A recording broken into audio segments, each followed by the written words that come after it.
परम प्रेम श्री श्री ठाकुर जगज्जननी श्री श्री बड़मा जुगाचार्य श्री श्री बड़दा परम पूज्यपाद श्री श्री आचार्य देव सभी श्रीचरण में मोर कोटि कोटि प्रणाम। उन्नत जीवन चैनल को आपण मानक स्वागत। आजिर आलोचनार विषयटी हेउछि पिलामानंकु किपरि भल मनिषटिए करि गढ़ी तोलिबा। आजि छुआ मानंकु नै बापा माँ चिंतित। सबु बापा माँ मानंक इच्छा थाए जे तांको पिला माने भल पाठ पढ़ंतु, भल चाकरी कि व्यवसाय करंतु, सेमाने तांको जीवन रे सफलता अर्जन करंतु। बापा माँ जेतेबेले वृद्ध अवस्था पहुँचीबे सेतेबेले तांकर सेवा टिके करिबो, तांकर कथा मानि चलिबो, एमिति नाना प्रकारर स्वप्न देखि थांती। निज रोजगाररू अधिक खर्च करी पिलामानंकु पाठ पढ़ाई थांती, तांकर सबु सुख सुविधा जोगाई थांती।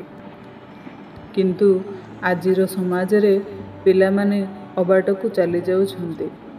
बापा माँ चाहिले मध्य किछि करि पारु नाहंती। जेतेबेले छुआ छोट थाए, आम आयतरे थाए, सेतेबेले आमे खूब गर्व करी कहि थाउ। किंतु धीरे धीरे बड़ ହେଲା ପରେ पिलाटा जेतेबेले हाथ मुठारू खसी जाए, बापा माँ को कथा माने ना, सेतेबेले आमे भगवानंकु दोष देउ, कहू हे प्रभु मो पाखरू एमिति संतानटिए केमिति जन्म हैला। अति सहजरे कहि दियंती जन्म देइछु सिना कर्म देइनाहु। किंतु श्री श्री ठाकुर एठी कहुछंती तुम्हे माने कर्म देई जान सिना जन्म देई जान ना। भल मनिषटिए जन्म देबाकू पड़े। स्वामी स्त्रींकर भाव वाक्य आचार व्यवहार भूमिष्ठ संतानर शिक्षा और चरित्रर मूल भित्ति। श्री श्री ठाकुर कहिछंती एठी नारी मानंकर भूमिका अत्यंत गुरुत्वपूर्ण। नारी मानंकु कहिछंती तुमर निष्ठा अनुरक्ति भाव और भक्ति रे अनुरंजित होई तुमर स्वामी को सत् और सुस्थ भावरे उद्दीप्त करी जेतेबेले तुमठारे आनत कराइबो, ताहा ही हेउछि प्रकृष्ट लक्षण जे तुमे सत् सुस्थ और दीप्तिमान संतानर जननी हेबो।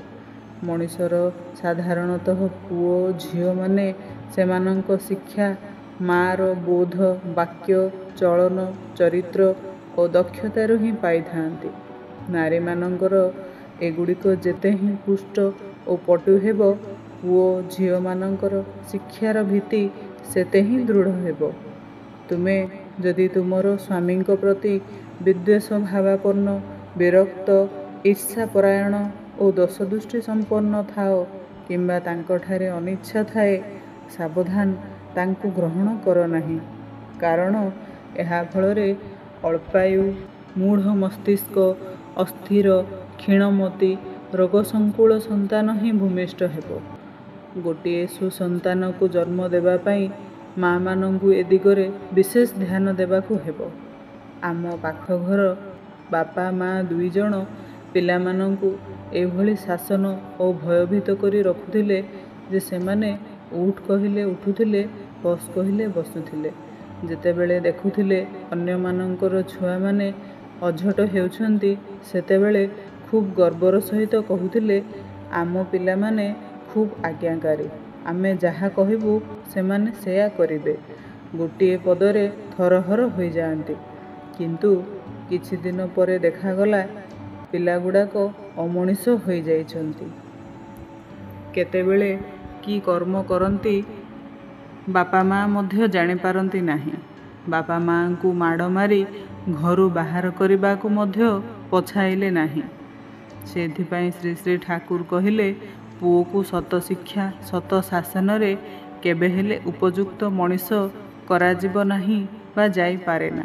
माँ जदि ताहार जीवनर मूल भित्ति गुड़ी को उपयुक्त रूपे अतुट करी विन्यस्त करी न दिए, तुमे तुमर शिशु को जदि मनिष करबाकू चाह, ताहार दोष गुड़ी को उपयुक्त रूपे नियंत्रित कर। 5 ରୁ 10 वर्ष मध्यरे जहा करिदेब तुमर शिशु को, ताहा ही ताहार समस्त जीवन को नियंत्रित करिबो। तुमर संतान संतति को अଯଥା तिरस्कार करी ବା ଶାସନ କରି ସଂରକ୍ଷଣର ପଥ କଣ୍ଟକକୀର୍ଣ୍ଣ କରିତୋଳ ନାହିଁ। ଶାସନ ଯେତେ ଅଳ୍ପ କାରଣରେ ବା ଅଯଥାରେ କରିବ, ଶାସନ ସହନୀୟତା ତାଙ୍କର ସେତେ ହିଁ ବୃଦ୍ଧି ପାଇବ। ଫଳରେ ଶାସନ ତାହାକୁ ଆଉ ସଂଯତ କରିପାରିବ ନାହିଁ। ଏଥିରେ ତାହାର ଭବିଷ୍ୟତ ଜୀବନ ଅସଂଯତ, ଦୁଃଖ, ଦାରିଦ୍ର୍ୟମୟ, ଘୃଣିତ, ତମସାଚ୍ଛନ୍ନ ହୋଇ ଉଠିବ। ବରଂ ବୋଧକୁ ଜାଗ୍ରତ କରାଇ ଦେବାକୁ ପ୍ରୟାସ କର, ତାହେଲେ ବରଂ ଶିଶୁ ଜ୍ଞାନରେ ସମୃଦ୍ଧ ହେବାର ପଥ ପାଇବ, ଉନ୍ନତିରେ ମୁକ୍ତି ହେବ। ଆଉ ଶାସନ ଯଦି ନିତାନ୍ତ କରିବାକୁ ହୁଏ, ଏପରି ଜୀବନ ମୃତ୍ୟୁ ସନ୍ଧିକ୍ଷଣରେ କର, ଯେତେବେଳେ ଅନ୍ୟ ପ୍ରକାରରେ ଆଉ ନିୟନ୍ତ୍ରିତ କରିବାର ସମୟ ନାହିଁ। ଦେଖିବ ତୁମର ଶିଶୁ କିପରି ଭାବରେ ଉନ୍ନତି, ଉଦ୍ୟମ, ସାହସ ଓ ଭରସାରେ ଆଙ୍କୁରିତ ହୋଇ ଉଠୁଛି। ମାଆର କର୍ତ୍ତବ୍ୟ ବାପାଙ୍କ ଅନୁପସ୍ଥିତିରେ ବାପାଙ୍କ ଭଲ ଗୁଣଗୁଡ଼ିକୁ ପିଲାକୁ କହିବା, ସେହିଭଳି ବାପାଙ୍କର ବି କର୍ତ୍ତବ୍ୟ ମାଆଙ୍କ ଅନୁପସ୍ଥିତିରେ ମାଆଙ୍କର ଭଲ ଗୁଣ ସବୁ ପିଲାମାନଙ୍କ ଆଗରେ କହିବା। ଏହାଦ୍ୱାରା ବାପା ମାଆଙ୍କ ପ୍ରତି ପିଲାର ଭଲ ପାଇବା, ଭକ୍ତି ଟାଣ ହୁଏ। ଛୋଟ ଛୁଆଟି ଯେତେବେଳେ ଚାଲି ଜାଣେନା, ଚାଲୁ ଚାଲୁ ପଡ଼ିଯାଏ, ପିଲାଟା କାନ୍ଦେ, ସେତେବେଳେ ସାଧାରଣତଃ ମାଆମାନେ ପିଲାଟା ତୁନି ହୋଇଯିବ ଭାବି ଯେଉଁ ଜାଗାରେ ପଡ଼ିଗଲା ସେହି ଜାଗାକୁ ମାରନ୍ତି, ଆଘାତ କରନ୍ତି, କୁହନ୍ତି, ମୋ ଛୁଆକୁ ପକେଇଦେଲୁ। ସେତେବେଳେ ପିଲାଟା ବୁଝେ, ଯେଉଁ ଜାଗାରୁ ଆଘାତ ମିଳେ ସେହି ଜାଗାକୁ ପୁଣି ଆଘାତ ଦେବାକୁ ପଡ଼େ। ପ୍ରତିଶୋଧର ଭାବନା ଛୋଟବେଳୁ ହିଁ ସୃଷ୍ଟି ହୋଇଯାଏ। ପିଲାମାନଙ୍କର ବୋଧର ସୀମା ମାଆର ଯଦି ନଖ ଦର୍ପଣରେ ନ ଥାଏ, କ'ଣ ସେ ପସନ୍ଦ କରେ, କିପରି କଥାରେ ଭୟ କରେ, ଆତଙ୍କିତ ହୁଏ କିପରି ଭାବେ ତା ଭିତରେ ସନ୍ଦେହ ବା ବିଶ୍ୱାସ ସୃଷ୍ଟି କରାଯାଇପାରେ ଇତ୍ୟାଦି ଆବଶ୍ୟକ ଅନୁସାରେ ପ୍ରୟୋଗ କରିବା ହୋଇ ଉଠେନା। ଆଉ ବୋଧର ମାପକାଠି ହାତରେ ଥିଲେ ଅତି ସହଜରେ ହିଁ ଏ ସମସ୍ତ ସମ୍ଭବ ହୁଏ। ଶିଶୁ ବା ପିଲାକୁ ଭବିଷ୍ୟତ ବିପଦ ହାତରୁ ଅନେକ ସହଜରେ ରକ୍ଷା କରାଯାଇପାରେ। ଘରକୁ କିଛି ନୂଆ ଜିନିଷ ଆସିଲେ, ଯେମିତି ବାପା ଘରକୁ ମିଠା ଆଣିଲେ ପିଲାକୁ ଶିକ୍ଷା ଦେବାକୁ ହେବ ଯେ ପ୍ରଥମେ ଠାକୁରଙ୍କୁ ଦେବ, ତାପରେ ଗୁରୁଜନମାନଙ୍କୁ ଦେବ, ତାପରେ ନିଜେ ଖାଇବ। ଏଭଳି ଅଭ୍ୟାସ ଦ୍ୱାରା ଦେବାର ଭାବଟା ତା ଭିତରେ ଜାଗ୍ରତ ହୁଏ। ପିଲାମାନେ କୌଣସି କିଛି ଜିନିଷ ପାଇଁ ଜିଦ୍ କଲେ ଆମ୍ଭେମାନେ ବିରକ୍ତ ହୋଇ ଦେଇଦେଉ। ଛୁଆଟି ମଧ୍ୟ ସେ ଜିନିଷ ଅତି ସହଜରେ ପାଇଯାଏ। ଧୀରେ ଧୀରେ ଯେତେବେଳେ ବଡ଼ ହୁଏ, ପିଲାର ବଡ଼ ବଡ଼ ଜିଦ୍, ଆଶାକୁ ଆମେ ପୂରଣ କରିପାରୁନା। ପୂରଣ ନ କରିପାରିଲେ ପିଲାମାନେ ମାନସିକ ଭାରସାମ୍ୟ ହରାଇ ବସନ୍ତି, ଏମିତିକି ଆତ୍ମହତ୍ୟା କରିବାକୁ ମଧ୍ୟ ପଛାନ୍ତି ନାହିଁ। ଶ୍ରୀ ଶ୍ରୀ ଠାକୁର କହିଛନ୍ତି, ପୁଅ ଝିଅମାନଙ୍କ ସମ୍ମୁଖରେ ଏପରି କିଛି ତୋଳି ଧରନା, ଯାହା ବର୍ଦ୍ଧିତ ହୋଇ ତାର ପରବର୍ତ୍ତୀ ଜୀବନରେ ନର୍କର ଜୟଗାନ କରେ। ବାପ ମା ଝଗଡ଼ା କରେ, ପିଲାପିଲି ଦେଖେ, ନରକର ସଦର ଦ୍ୱାରେ ପିଲାମାନଙ୍କୁ ରଖେ।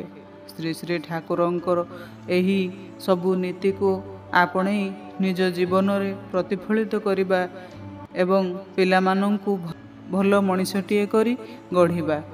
ଆଜିର ଆଲୋଚନାକୁ ଏଇଠି ରଖିବା। ପୁଣି ଥରେ ଆଉ ଏକ ପର୍ଯ୍ୟାୟରେ ଶ୍ରୀ ଶ୍ରୀ ଠାକୁରଙ୍କର ଆଉ ଏକ ବାର୍ତ୍ତାକୁ ନେଇ ଆଲୋଚନା ରଖିବା। ଆପଣମାନଙ୍କୁ ଯଦି ଭିଡ଼ିଓଟି ଭଲ ଲାଗିଛି, ନିଶ୍ଚୟ ଲାଇକ୍, ସେୟାର ଏବଂ ସବସ୍କ୍ରାଇବ୍ କରିବେ। ଧନ୍ୟବାଦ। ଜୟ ଗୁରୁ।